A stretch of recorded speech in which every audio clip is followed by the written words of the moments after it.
પલસાણા તાલુકાના ખેડૂતોને પોતાના સમયે વીજળી મળવાની રજૂઆતનો અમલ થતાં આભાર વ્યક્ત કરવા મોટી સંખ્યામાં ખેડૂતો ભૂતપોર ડીજીવીસીએલ કચેરી પહોંચ્યા। સુરત જિલ્લાના પલસાણા તાલુકાના રામરોદ, તુંડી, એના, મલેકપોર અને ગલુડા ગામના ખેડૂતોએ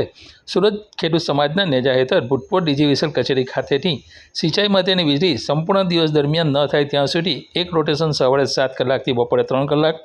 અને બીજું રોટેશન સવારે 11થી સાંજે 7 કલાક સુધી આપવા માટે મોટી સંખ્યામાં હાજર રહી માંગણી કરી હતી। જેટકો અને ડીજીવીસીએલના એન્જિનિયરો દ્વારા આ બાબતનું આયોજન કરવાની ખાતરી આપવામાં આવી હતી અને રવિવારથી આ રોટેશન ચાલુ કરી દેવાશે એમ જણાવતા ખેડૂતોમાં આનંદની લાગણી પ્રસરી ગઈ હતી। રવિવારથી માંગણી પ્રમાણેના કલાકોમાં વીજળી મળતા ખેડૂતો ભેગા થઈ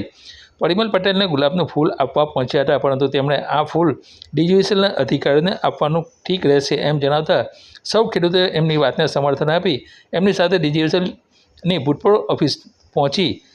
હતા, જ્યાં સૌએ સ્થળ પર હાજર ડીજીવીસીએલના અધિકારીઓને ફૂલ આપી આભાર માન્યો હતો અને ભવિષ્યમાં પણ આ રીતે સહકાર આપશે તેવી આશા પ્રગટ કરી હતી અને સાંજે 4 વાગે ખેડૂતો સમસ્યાનો સુગંધ અંક આવ્યો હતો। Patel, executive engineer Vav, PN Rathod સાહેબ, deputy engineer Palsana, BB Patel, executive engineer Kadodara division, અને DC Mahla, superintendent engineer Surat circle, એમણે આપણે ખૂબ ખૂબ આભાર માનીએ છીએ કે જેઓએ ખેડૂતની લાગણીને માન આપીને અમને પાવરનો સમય બદલી આપ્યો અને સવારે 7 થી 3 ને 11 થી 8 કરી આપ્યો। એ બદલ બધા જ